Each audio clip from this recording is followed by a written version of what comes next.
நாம வாக்குச்சீட்டுல வாக்களிச்சவங்க நிறைய பேர் இங்க இருக்கிறோம். தயவு செய்து கவனம் செலுத்துங்க. போராட்டத்துல நம்ம ஜெயிக்கல அப்படின்னோம்னா நம்ம நாடு, நமது அடிப்படை உரிமை எல்லாவற்றையும் இழந்து விடுவோம். EVM-ல போயிட்டு ஓட்டு போடுறீங்களே, நீங்க எந்த வேட்பாளருக்கு ஓட்டு போட்டீங்களோ அந்த வேட்பாளருடைய கணக்குல தான் அது போய் சேர்ந்ததுன்றதுக்கு எந்த அத்தாட்சியாவது இருக்கிறதா?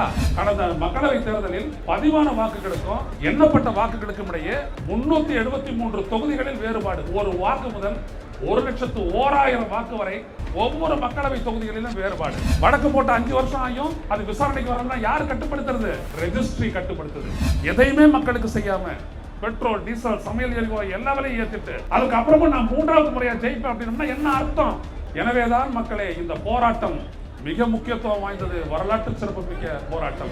ஒரு ஓட்டு நம்ம போட்டோம்னா இவருக்கு தான் நான் ஓட்டு போட்டேன்னு எனக்கு நான் உறுதியா தெரிஞ்சாதான் அது ஆத்தென்டிக் ஓட்டிங் சிஸ்டம். நான் யாருக்கு போட்டேனே தெரியல அப்படின்னா அதுக்கு பேரு நம்பகத்தன்மையற்ற ஓட்டிங் சிஸ்டம். அந்த நம்பகத்தன்மையற்ற ஓட்டிங் சிஸ்டத்தை யார் வேணாலும் மேனிபுலேட் பண்ணலாம். அனைவருக்கும் வணக்கம். தீவிர பேரிடராக அறிவிப்பு செய்ய கோரியும் 2024 நாடாளுமன்ற தேர்தலில் மீண்டும் வாக்குச்சீட்டு முறைக்கு மாற வேண்டும் என்று வலியுறுத்தி EVM-க்கு எதிராகவும் நடைபெறுகின்ற இந்த கவனஈர்ப்பு ஆர்ப்பாட்டத்தில் தலைமையேற்றுள்ள நம் இதய தலைவர், விடுதலை சிறுத்தைகள் கட்சியினுடைய தலைவர், நமது பெருமைமிகு நாடாளுமன்ற உறுப்பினர் தலைவர் தொல் திருமாவளவன் அவர்களே, இந்த நிகழ்ச்சியில் கலந்து கொண்டு பேச இருக்கின்ற ஐயா பொன்ராஜ் அவர்களே, மற்ற அனைவருக்கும் எனது முதற்கண் வணக்கத்தை தெரிவித்துக் கொள்கின்றேன். திரளாக நாம் கூடியிருக்கக்கூடிய இந்த ஆர்ப்பாட்டத்திற்கு மழையும் ஆசீர்வதிக்கிறது என்றுதான் நான் கருதுகிறேன். ஏனென்றால் தமிழ்நாட்டில் இல்ல, இந்திய நாட்டிலேயே எந்த ஒரு குறிப்பிட்ட அரசியல் கட்சியும் EVM-க்கு எதிராக ஒரு போர் பிரகடனம் செய்துவிட்டு களத்தில் இறங்கியது இல்லை. அதனை செய்யக்கூடிய முதல் கட்சி நமது விடுதலை சிறுத்தைகள் கட்சி. பொதுவாக அறிவு சார்ந்த போராட்டங்கள், தொழில்நுட்ப போராட்டங்கள் எல்லாம் சமூகத்தினுடைய மேல் மட்டத்திலிருந்து கீழ் நோக்கி வரும். இங்கிருந்துதான் உடைக்கும் சமூகத்திலிருந்து ஒரு குரல் மேல் நோக்கி எழுகிறது. காரணம், நம்மோடு தலைவர் திருமாவளவன் நிற்கின்றார். புரிந்து கொள்ளுங்கள். ஏன் அவர் இந்த போராட்டத்தை இவ்வளவு தூரம் முன்னெடுக்கின்றார் என்கின்ற ஒரு விடயத்திற்கு அவரே வருவார். ஒரு பத்திரிகையாளர் நாடாளுமன்ற அவையில் அவரை தடுத்து நிறுத்தி அவர் கேட்ட அந்த கேள்வி அவரை சிந்திக்க வைத்தது. போராட்ட அறிவிப்பை வெளியிட்டார். எங்களை எல்லாம் ஒருங்கிணைத்திருக்கின்றார், நம்ம எல்லாம் ஒருங்கிணைத்திருக்கின்றார். தோழர்களே, நாம வாக்குச்சீட்டுல வாக்களிச்சவங்க நிறைய பேர் இங்க இருக்கிறோம். தயவு செய்து கவனம் செலுத்துங்க. இந்த போராட்டத்துல நம்ம ஜெயிக்கல அப்படின்னோம்னா நம்ம நாடு, நமது அடிப்படை உரிமை எல்லாவற்றையும் இழந்து விடுவோம். எல்லாவற்றையும் இழந்து விடுவோம். இதில் நாம் வென்றால் நமக்கு நாடு கிடைக்கும், நமது மக்கள் கிடைப்பார்கள், நமது உரிமைகள் பாதுகாக்கப்படும். அவ்வளவு ஒரு அபாயகரமான ஒரு விடயம் எலக்ட்ரானிக் ஓட்டிங் மிஷின் என்பது. பலர் வந்து வாக்குச்சீட்டுல ஓட்டு போட்டிருப்பீங்க. அந்த வாக்குச்சீட்டுல நீங்க தான் அந்த முத்திரையை குத்துனீங்க. அந்த சீட்டை குறுக்க மடிச்சீங்க, நெடுக்க மடிச்சு குறுக்க மடிச்சு வாக்கு பெட்டியில போட்டோம். என்ற இடத்துல அந்த வாக்கு அடையாளம் காண முடியும். அதுல சீரியல் நம்பர் இருக்கும். இப்ப EVM-ல நீங்க போறீங்க, EVM-ல போயிட்டு ஓட்டு போடுறீங்களே, அந்த பொத்தானை பிரஸ் பண்ண உடனே நீங்க எந்த வேட்பாளருக்கு ஓட்டு போட்டீங்களோ அந்த வேட்பாளருடைய கணக்குல தான் அது போய் சேர்ந்ததுன்றதுக்கு எந்த அத்தாட்சியாவது இருக்கிறதா? எந்த அத்தாட்சியாவது இருக்கிறதா? எந்த அத்தாட்சியுமே இல்லாமல் இது பாதுகாப்பானது, இது உங்களுடைய உரிமையை பாதுகாக்கக்கூடியது, இது ஒரு உயர்ந்த தொழில்நுட்பம் என்று சொன்னதையே தேர்தல் ஆணையம் சொல்லிக்கொண்டே இருக்கிறது. அதனை காப்பாற்றும் வேலையை மோடி அரசு செய்து கொண்டே இருக்கிறது. அப்புறம் பாத்தீங்கன்னா VVPAT இருக்கு. என்னங்க EVM நம்ப முடியாதுன்னு உச்ச நீதிமன்றத்தில் தெளிவான உடனே VVPAT ஒப்புகை சீட்டு, அந்த சின்ன ஒரு இதுல தெரியுது இல்லைங்களா, சீட்டு கட்டாயம் விழுதாது. அதுலயும் பிரச்சனை வந்தது. எந்த சின்னத்துல போட்டாலும் அங்க கட்டாயம் விழுறது பாத்தீங்கன்னா தாமரையா இருக்கு. அது பிரச்சனையாச்சு. அப்ப இதையும் எண்ணி VVPAT-ஐயும் எண்ணி முடிவுகளை அறிவிக்க வேண்டும் என்று ஒப்புக்கொண்ட தேர்தல் ஆணையம் அதையும் இதுவரை செய்யவில்லை. ஒரு சட்டமன்ற தொகுதிக்கு வெறும் 5 மிஷின் மட்டுமே என்றாங்க. ஒரு சட்டமன்ற தொகுதியில் 250 300 வாக்குச்சாவடிகள் இருக்கின்றன. ஏன் தவிர்க்கிறீங்க? ஏன் தடுமாற்றம்? ஏனென்றால் எல்லாவற்றையும் எண்ணி ஒப்பிட்டு அறிவிச்சா அப்ப தெரியாது ரெண்டுத்துல இருக்கக்கூடிய வித்தியாசம் எவ்வளவு பெரியது என்று. அதுதான் ரொம்ப முக்கியம். ஒரு காவல் அதிகாரி, ஓய்வு பெற்ற காவல் அதிகாரி அஸ்ஸாம்ல ஓட்டு போட போயிருக்காரு, வாக்களிச்சிருக்கிறாரு. வாக்களித்து விட்டு வெளியே பார்க்கிறாரு, வேற ஒரு சின்னத்துல கட்டாயம் விடுது. அதை அவர் போயிட்டு அங்க இருக்கக்கூடிய வாக்குப்பதிவு அதிகாரிக்கு சொல்றாரு. அந்த வாக்குப்பதிவு அதிகாரி என்ன சொல்றாரு, அப்படியா, கம்ப்ளைண்ட்டை கொடுங்க, அடுத்தது 2 பேர் வந்து ஓட்டு போடுவாங்க. அந்த 2 பேர் போடுற ஓட்டு சரியா இருந்ததுன்னா நீங்க பொய் குற்றச்சாட்டு சொல்றீங்கன்னு சொல்லி உங்க மேல வழக்கு தொடரப்படும், நீங்க 6 மாசம் சிறையில் இருக்க வேண்டியது இருக்கும்னு ஒரு ரிட்டையர்டு டிஜிபியை ஒரு வாக்குப்பதிவு அதிகாரி மிரட்டுறாரு. ஒரு வாக்குப்பதிவு அதிகாரி மிரட்டுறாரு. இப்ப நம்மளுடைய நிலைமை என்னன்னு பாருங்க. அந்த சீட்டு விழுந்திருக்கிறது அப்படியான்னு அதை வந்து நான் பார்க்கிறேன் அப்படின்னு சொல்லல. அடுத்த 2 பேர் போடட்டும், அது சரியா இருந்ததுன்னா நீ தப்பானவன், நீ தேவையில்லாத குற்றச்சாட்டு சொல்றேன்னு சொல்லி 6 மாசம் உள்ள போடலாம். அது அப்படியே இலைமறை காய்மறைவாக தேர்தல் ஆணையம் அந்த கேள்விக்கு என்ன பதில் அதுல வந்து சொல்லி இருக்கிறாங்க. பல பேர் சொல்லிக்கிட்டே போலாம். கடந்த மக்களவை தேர்தலில் பதிவான வாக்குகளுக்கும் எண்ணப்பட்ட வாக்குகளுக்கும் இடையே 373 தொகுதிகளில் வேறுபாடு. ஒரு வாக்கு முதல் 1,01,000 வாக்கு வரை ஒவ்வொரு மக்களவை தொகுதிகளிலும் வேறுபாடு. கேஸ் இருக்குது. Association for democratic reforms, common causes 2 பேர் கேஸ் போட்டாங்க. கேஸ் இன்ன வரைக்கும் விசாரணைக்கு வரலைங்க. 5 வருஷம் ஆயிப்போச்சு. யாரு கட்டுப்படுத்துறது? வழக்கு போட்ட 5 வருஷம் ஆயும் அது விசாரணைக்கு வரலன்னா யாரு கட்டுப்படுத்துறது? ரெஜிஸ்ட்ரி கட்டுப்படுத்துது. இப்போ சமீபத்தில் துஷ்யந்த் தவே என்கிற அட்வொகேட் ஒரு கடிதமே எழுதியிருக்கிறாரு. யாருங்க எந்த வழக்கை எந்த பெஞ்ச் விசாரிக்கணும்னு தீர்மானிக்கிறது? உச்சநீதிமன்ற தலைமை நீதிபதியா அல்லது ரெஜிஸ்ட்ரியா என்று கேள்வி கேட்டிருக்கிறார். அபாயகரமான ஒரு நிலை நீடிக்கிறது. இப்படிப்பட்ட ஒரு மோசமான ஒரு நிலையில் தான் 2 முறை அவர்கள் ஆட்சியை கைப்பற்றினார்கள். அடிப்படையே இல்லாமல் ஆட்சியை கைப்பற்றினார்கள். இப்பொழுது மோடி சொல்கிறார் அவருடைய கட்சிக்காரர்கிட்ட இருந்து 50% ஓட்டு நம்மளுக்கு கூறி 50% ஓட்டு நீ வாங்கினா மக்கள் கிட்ட எல்லாம் வரணும். ஏன் கட்சிக்காரங்கிட்ட போற? அப்ப கட்சிக்காரன் வேலை செய்வான். 2019 மக்களே நன்றாக 12 கோடி வாக்காளர்கள் வாக்காளர் பட்டியலில் இருந்து நீக்கப்பட்டிருக்கிறார்கள். 12 கோடி. அதுல 4 கோடி பேர் முஸ்லிம்கள், 3 கோடி பேர் பட்டியல் சமூகத்தினர். நன்றாக நினைவில் கொள்ளுங்கள். மற்றவங்களா அந்தந்த பகுதியில் யாரு வாக்களிக்க மாட்டாங்கன்னு கன்ஃபார்ம் பண்ணாங்களோ அவங்களுடைய எல்லாம் தூக்கி போட்டிருக்கான். இதை செய்யறது யாரு? ஆர்எஸ்எஸ்ஐ சேர்ந்த பன்னா பிரமுக் என்கின்ற அவர்கள் ஏற்பாடு செய்தவர்கள். அவர்கிட்ட தான் மோடி பேசுறாரு. எதையுமே மக்களுக்கு செய்யாம பெட்ரோல், டீசல், சமையல் எரிவாயு எல்லா விலையும் ஏத்திட்டு அதுக்கு அப்புறமா நான் 3வது முறையா ஜெயிப்பேன் அப்படின்னா என்ன அர்த்தம்? எதை வச்சு ஜெயிக்க முடியும்? யோசியுங்கள் மக்களே. அதனால்தான் கரெக்டா அவர் பேசக்கூடிய நேரம் வந்தோடனே மழை நின்று போயிட்டு. எனவேதான் மக்களே இந்த போராட்டம் மிக முக்கியத்துவம் வாய்ந்தது. வரலாற்று சிறப்பு மிக்க போராட்டம். இந்த போராட்டம் இங்கிருந்து தொடங்கக்கூடிய இந்த போராட்டம் இந்த நாட்டிற்கே முன்னோடியாக அமையக்கூடிய இந்த போராட்டத்தில் நீங்கள் எல்லாம் இவ்வளவு திரளாக பங்கெடுத்திருக்கின்றீர்கள். உங்களை எல்லாம் மனப்பூர்வமாக நான் பாராட்டுகிறேன். இதற்காக அருமை தலைவர் திருமாவளவன் அவர்களுக்கு சிரம் தாழ்ந்து எனது நன்றிகளை தெரிவித்துக் கொண்டு விடைபெறுகிறேன். நன்றி, வணக்கம்.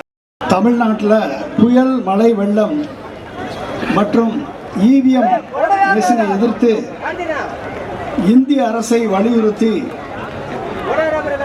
தமிழ்நாட்டில் ஏற்பட்ட புயல், மழை, வெள்ளத்தை தீவிர பேரிடராக அறிவிப்பு செய்வதற்கும் 21,000 கோடி நிவாரண நிதி வழங்குவதற்கும் 2024 நாடாளுமன்ற பொதுத் தேர்தல் மீண்டும் வாக்குச்சீட்டு முறையை நடைமுறைப்படுத்தவும் விடுதலை சிறுத்தைகள் கட்சி தமிழ்நாடு முழுவதும் கவன ஈர்ப்பு ஆர்ப்பாட்டத்தில் கலந்து கொள்ள எனக்கு வாய்ப்பு வழங்கிய நமது தலைவர் திரு தொல் திருமாவளவன் ஐயா அவர்களுக்கு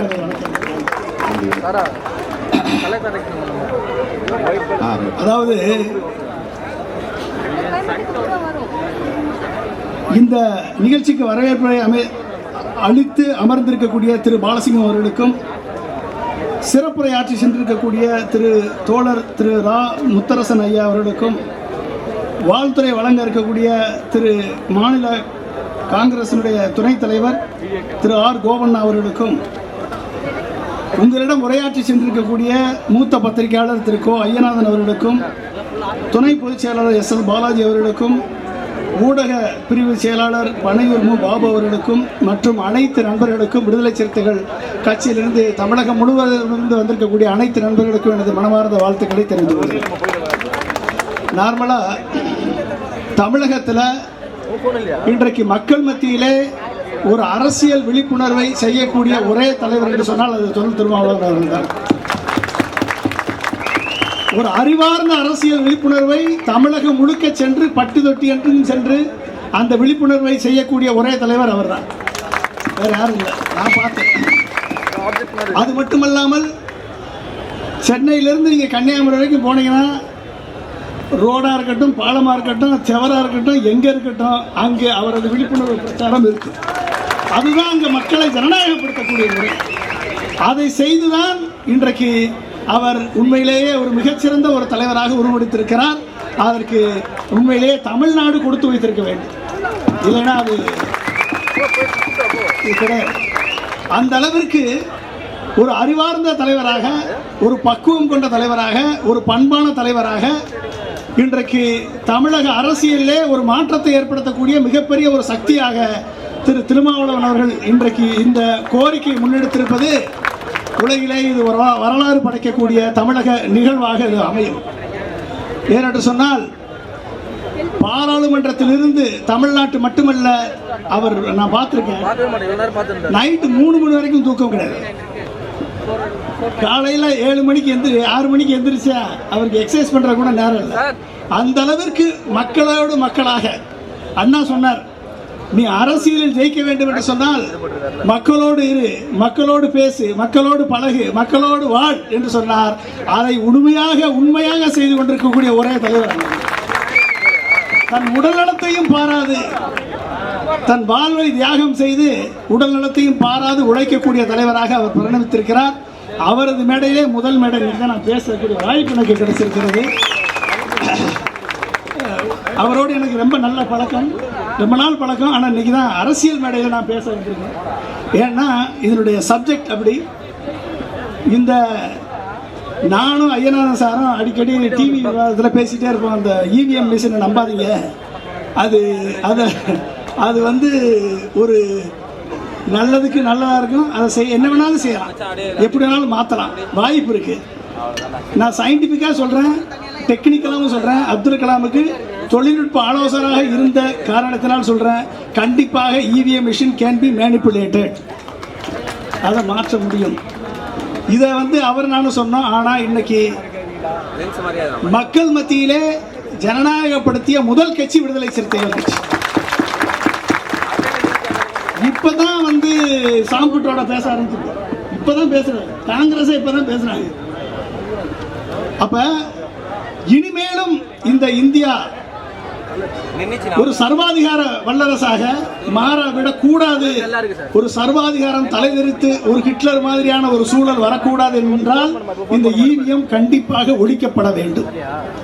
அப்ப அந்த சூழல் தான் கிட்டத்தட்ட 22 லட்சம் இவிஎம் மிஷின் இருக்கு. 22,30,000 இவிஎம் மிஷின்.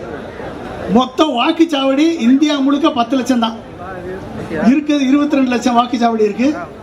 16.3 லட்சம் கண்ட்ரோல் யூனிட் இருக்கு, வாங்கி வச்சிருக்காங்க எலெக்ஷன் கமிஷன். அதுல 17,30,000 யூனிட் விவிபேட் மெஷின் இருக்கு. இது 2019 எலெக்ஷனுக்கு முன்னாலே வாங்கிட்டாங்க, வாங்கி டெஸ்ட் பண்ணியாச்சு. 2017 சுப்ரீம் கோர்ட்ல எலெக்ஷன் கமிஷன் ஒரு உத்தரவாதத்தை கொடுக்குது. என்ன கொடுக்குது அப்படின்னா, அடுத்து வரக்கூடிய பார்லிமெண்ட் எலெக்ஷனாக இருக்கட்டும், சட்டசபை எலெக்ஷனாக இருக்கட்டும், நாங்கள் 100% விவிபேட் மிஷினை நாங்கள் உபயோகப்படுத்துவோம் என்று சுப்ரீம் கோர்ட்டில் உத்தரவாதம் கொடுத்து விட்டு இவர்கள் உபயோகப்படுத்தினது மொத்தம் 20,000 லொக்கேஷன் தான். எதிர்கட்சிகள் எல்லாம் போய் நீங்கள் ஒரு அட்லீஸ்ட் 50% இடத்துலையாவது இதை யூஸ் பண்ணுங்க, இல்லை குறைஞ்சது ஒரு 30% யூஸ் பண்ணுங்க, இல்லை ஒரு 5% ஆவது நீங்கள் யூஸ் பண்ணுங்க அப்படின்னு கேட்டப்ப சுப்ரீம் கோர்ட் ரஞ்சன் கோகாய் யாரு தீர்ப்பு சொன்னவர்? அயோத்திக்கு தீர்ப்பு சொன்னவர், இதுக்கும் தீர்ப்பு சொன்னவர், கடைசியில் எம்பி ஆனவர், பிஜேபினால எம்பி ஆனவர். எந்த அளவிற்கு ஒரு சுப்ரீம் கோர்ட் நீதிபதிகள் தங்கள் தரத்தை தாழ்த்துறார் என்பதற்கு இது ஒரு உதாரணம். அப்ப நீதிமன்றம் ஒரு சுப்ரீம் கோர்ட் ஒரு இண்டிபெண்டன்ட் இன்ஸ்டிடியூஷன், எலெக்ஷன் கமிஷன் ஒரு இண்டிபெண்டன்ட் இன்ஸ்டிடியூஷன், நீதிமன்றம் ஒரு இண்டிபெண்டன்ட் இன்ஸ்டிடியூஷன். அப்ப தனி அதிகாரம் பெற்ற நிறுவனங்கள் அனைத்தையும் இந்த பிஜேபி அரசு, மோடி அரசு ஒட்டுமொத்தமாக சர்வநாசம் பண்ணி தனது கீழ், தனது அடிமையின் கீழ் அடிமையாக கொண்டு வந்திருக்கிறது என்று சொன்னால் எந்த அளவிற்கு ஜனநாயகம் பால்பட்டு கிடக்கிறது என்பதை நாம் உணர வேண்டும். நண்பர்களே, இப்ப இந்த ரஞ்சன் கோகாய் தலைமையிலான 3 நீதிபதி அமர்வு சொல்லுது, இதுல 5 ஓட்டிங் மெஷினை மட்டும், விவிபேட்டை மட்டும் எண்ணி அது ஓகேனா நீங்க அனௌன்ஸ் பண்ணுங்கன்னு சொல்லிட்டோம். இது என்ன கணக்கு? ஒரு ஓட்டு நம்ம போட்டோம்னா இவருக்கு தான் நான் ஓட்டு போட்டேன்னு எனக்கு நான் உறுதியா தெரிஞ்சாதான் அது ஆத்தென்டிக் ஓட்டிங் சிஸ்டம். நான் யாருக்கு போட்டேனே தெரியல அப்படின்னா அதுக்கு பேரு நம்பகத்தன்மையற்ற ஓட்டிங் சிஸ்டம். அந்த நம்பகத்தன்மையற்ற ஓட்டிங் சிஸ்டத்தை யார் வேணாலும் மேனிபுலேட் பண்ணலாம். ஒன்று சொல்றேன் உங்களுக்கு, இதுல 3 இருக்கு. எஸ்ராம் இருக்கு, ஃபிளாஷ் மெமரி இருக்கு, EEROM இருக்கு. Electrically erasable programmable read only memory, இதான் EEROM. E2RAM சொல்லுவாங்க. ஃபிளாஷ் மெமரி இருக்கு, NAND ஃபிளாஷ் மெமரி. எஸ்ராம் ஒன்று இருக்கு. இந்த 3 இருக்கு. இதுல ஓட்டு போடுறதுக்கு 14 நாளைக்கு முன்னால இந்த ஓட்டிங் மெஷின்ல பேரெல்லாம் கேண்டிடேட் பேர் அனௌன்ஸ் பண்ண பிறகு அதை ஏற்றுவாங்க. நல்லா ஒன்று சொல்றேன் கேளுங்க. EEPROMல ஒரு சின்ன அல்காரிதத்தை எழுதி,